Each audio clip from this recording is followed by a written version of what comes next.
Klase na ta! Tara, tara! Sige, sige! Let's go!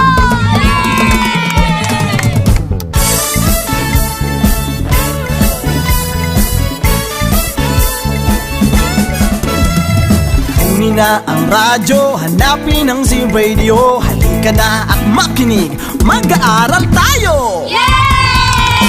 Sa Radyo Z-eskwela, makinig matuto. Sa Radyo Z-eskwela, may matutuhang bago. Sa Radyo Z-eskwela, siguradong masaya. Davao de Oro, Radyo Z-eskwela.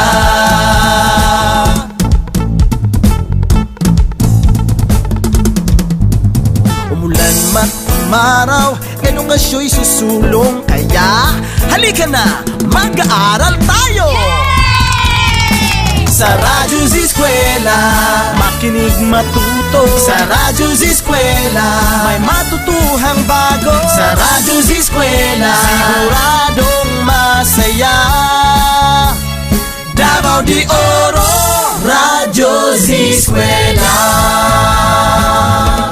Handog ng DepEd Davao de Oro, Radyo Z-eskwela, siguradong masaya! Let's go!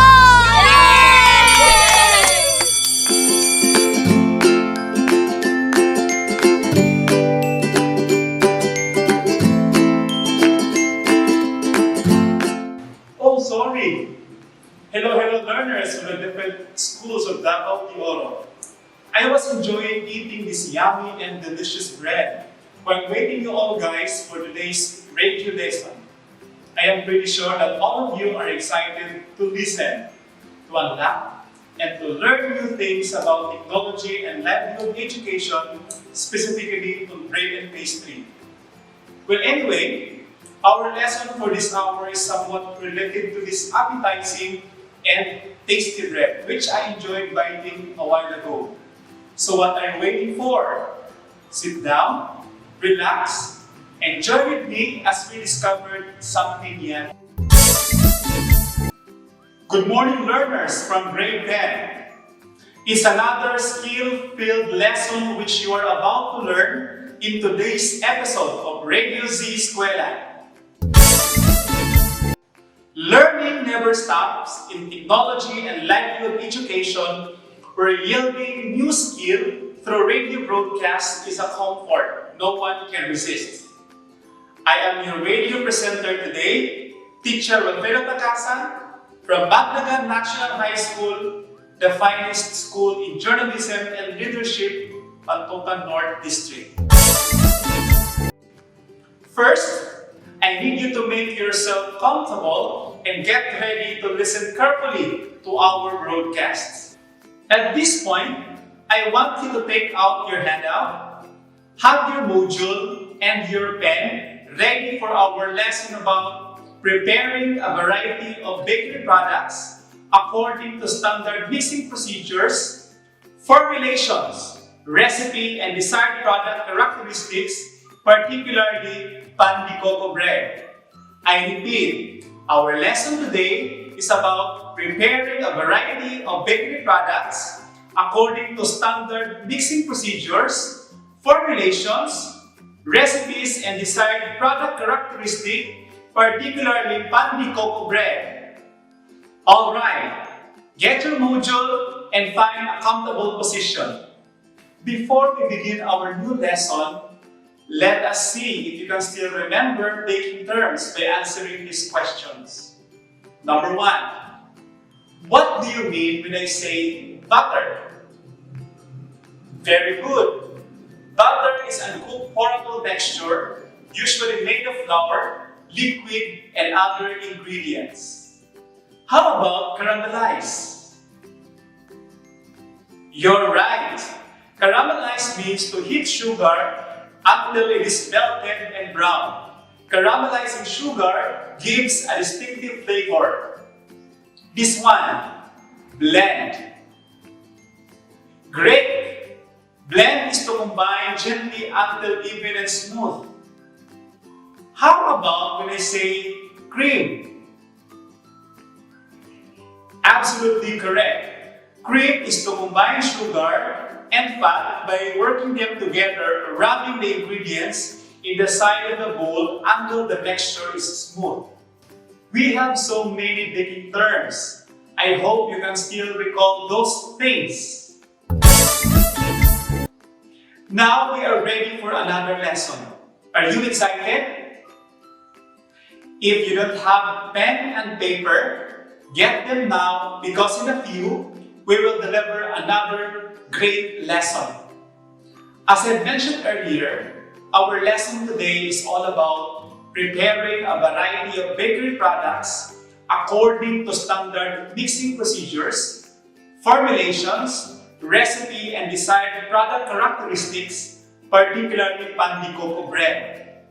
Brace yourselves and get ready with your module so you can follow our lesson. If you are ready, let the lesson begins. Once again, good day, grade 10 students. How are you guys? Are you ready for a new fun academic learning?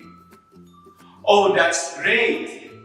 Here it is. Our topic for today dwells on preparing a variety of bakery products according to standard mixing procedures, formulations, recipe, and desired product characteristic, particularly 𝗠𝗵𝗂𝗶𝗶 bread. Again, what we are going to discuss today? Very good!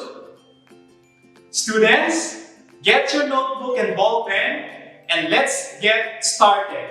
Today's lesson will direct you learners to first, identify needed tools and ingredients in making bread. Second, explain the process of preparing 𝗠𝗵𝗂𝗂. And third, perform and present 𝗠𝗵𝗂𝗂. Working with bread dough is one of the most fascinating and rewarding experiences in baking, although the preparation procedure may be tiring. Mixing, kneading, leavening, and shaping the dough in as many shapes as your imagination can dictate give delight and satisfaction, especially when it is appreciated by other people. Breads are baked products leavened to increase their volume with biological or chemical leavener. I know you are all eager and excited to make bread, specifically the 𝗠𝗵𝗂𝗂. So, let us identify the needed tools and ingredients in making this bread. Now, get started. Get your module and turn it to page 10 to 11. The needed tools and ingredients are oven, 1 kilo bread flour, 2 tablespoons oil, 2 tablespoons instant yeast, 2 teaspoons rock salt, 1/4 cup lukewarm water, 1 teaspoon vanilla, 2 cups butter, 75 grams lard, 100 grams brown sugar. For the filling, 1 piece young coconut grated, 1 cup brown sugar, 1 teaspoon vanilla, mix and cook together. Those are the needed tools and ingredients in making bread. Did you get all those stuffs? Wow, that's amazing! Before proceeding to the lesson, let us check learners how far have you gone with today's lesson. Are you ready? Okay, so here it is. Give at least 1 tool and 5 ingredients in making bread. I will give you 5 seconds to give your answers. So, timer starts now.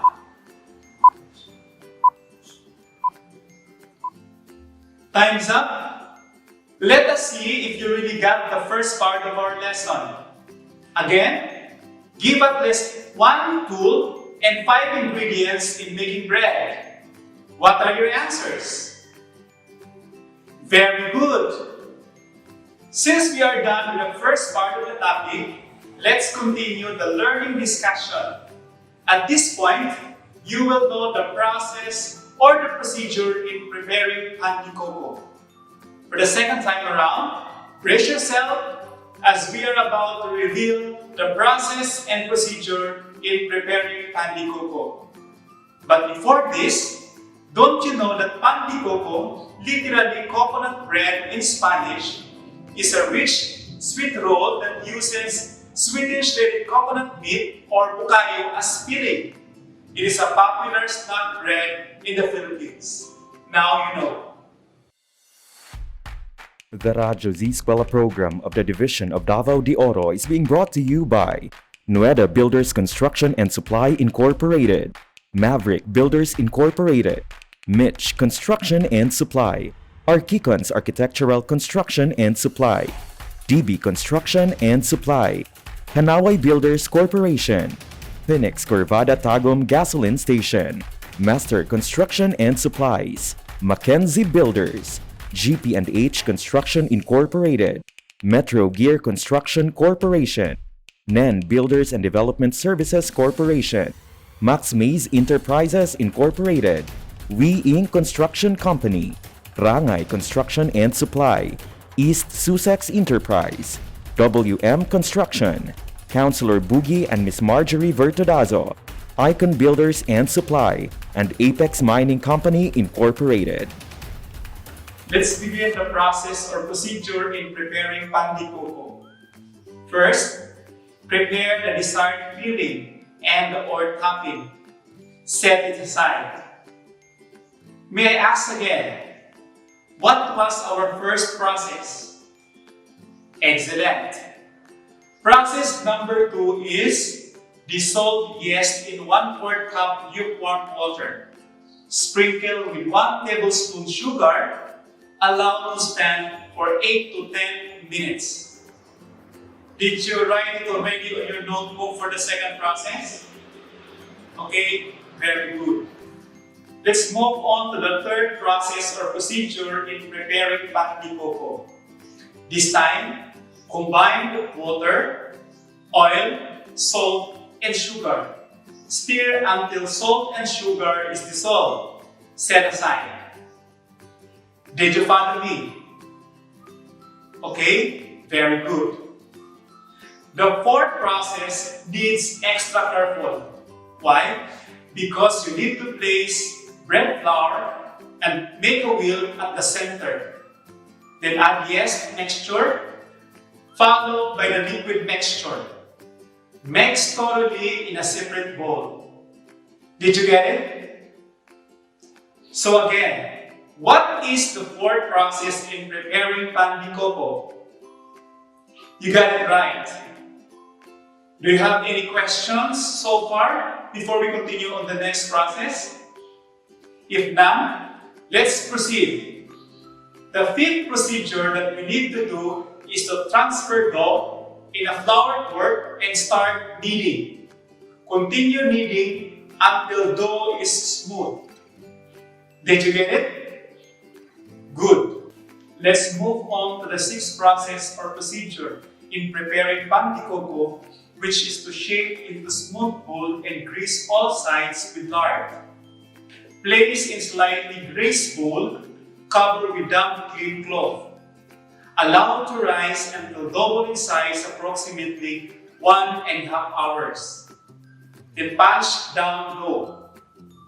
Are these statements very clear? If it is so clear, again, please repeat the sixth process in preparing 𝗠𝗵𝗂𝗂. Bravo! You got it right.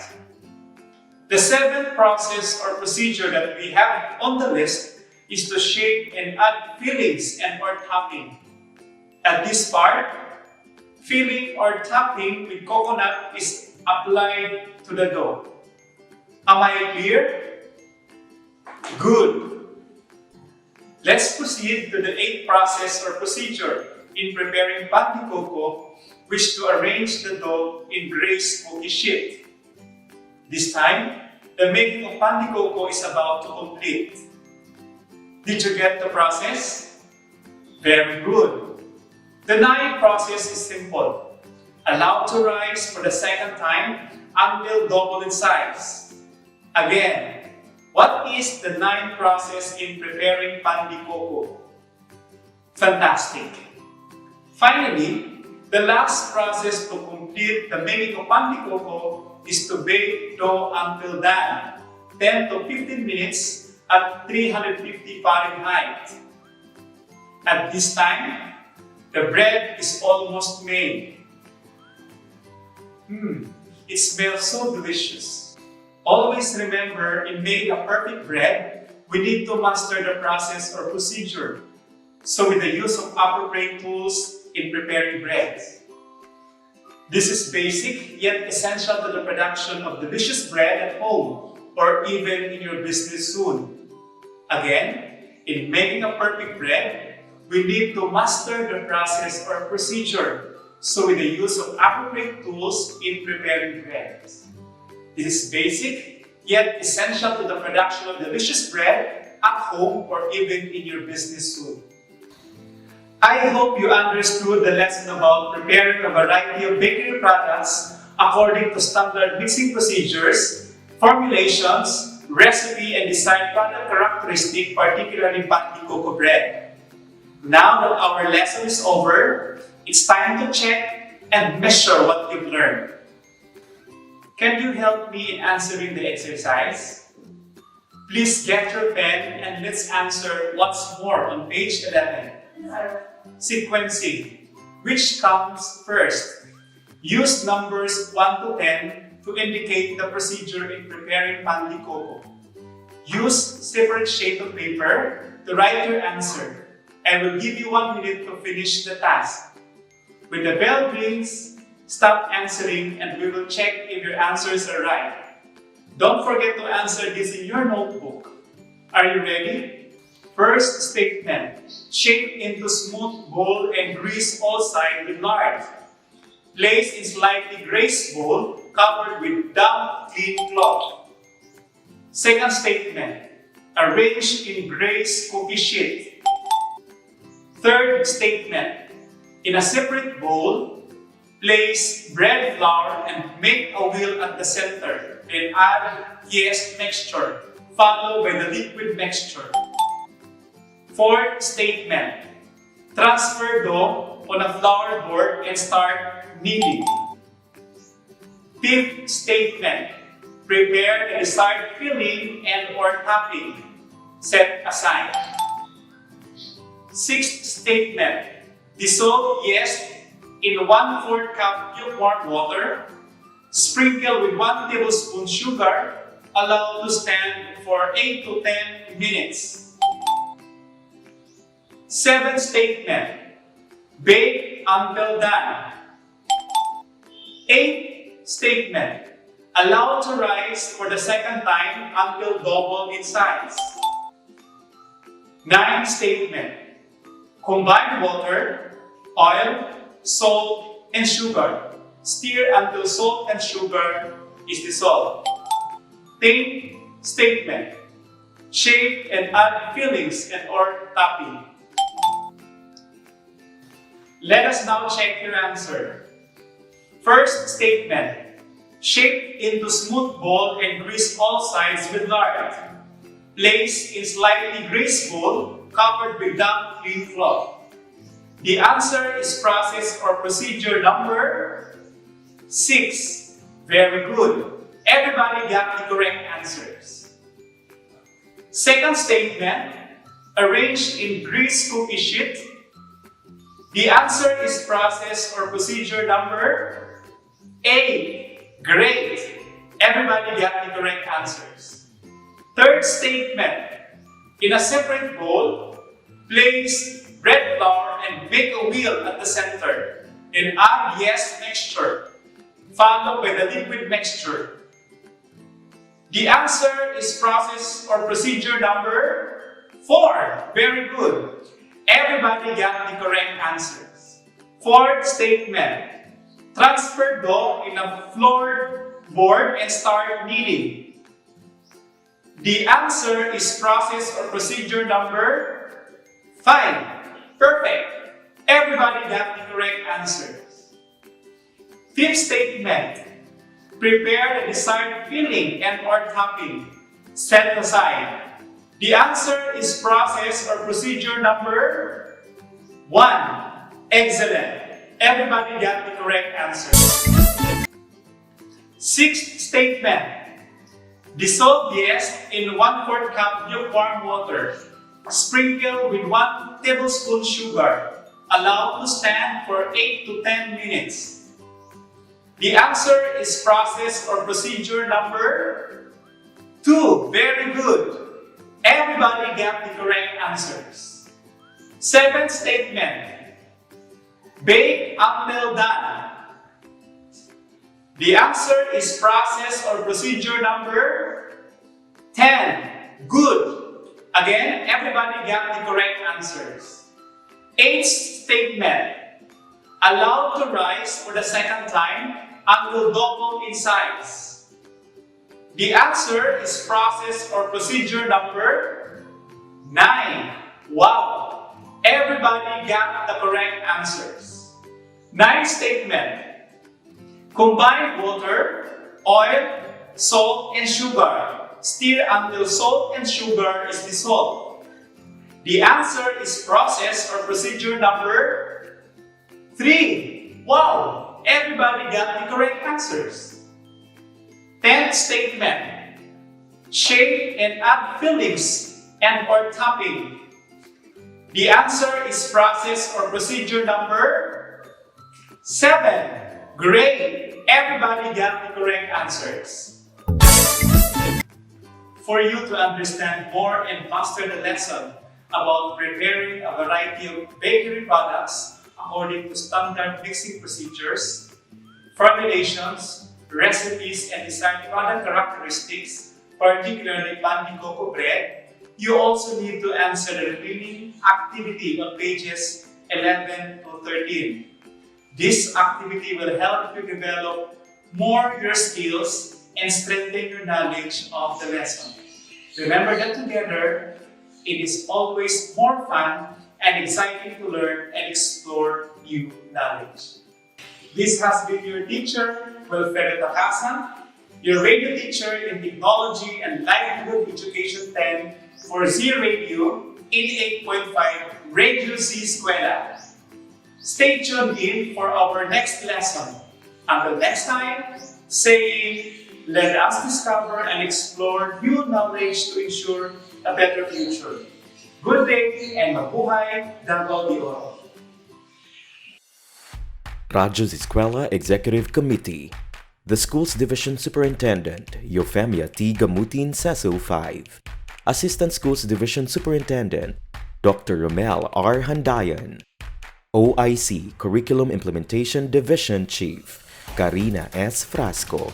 School Governance and Operations Division Chief, Dr. Ruben J. Riponte. Members: Cecilia Morales, Dr. Hilda A. Opeña, Dr. Arlene B. Lim, Dr. Eldecris B. Calzadora, Dr. Dexter A. Siquinia, Nohara O. Pinute, Noemi P. Canales, Dr. Grace D. Pontillas, Virgilito C. Pabrices, Juanito Lapiceros, Engineer Norberto S. Manlangit, Jomar M. Dumupoy, Bob Daylan S. Milabar, Medard T. Ampit, and Paz Eugenia Villusino. Technical Working Committee. Productions and Communications, Lorely E. Quijano, Given G. Hinampas, Judyland D. U, Donna D. T. Bolifer, Mary Rose N. Resma, Riwen Manuel, Irene Lea C. Manguhon, and Bessie Aya N. Baniez. Social Media and Packaging Team, Christian Anhara L. Martesio, William R. Ranara, Joan T. Iscoton, Roberto S. Acusar Jr., May B. Istanyol, Richard H. Arellano, Glee L. S. Blanco, Ralph A. Tabanyag, Angelo Gutierrez Jr., and Jade Karen Araiz.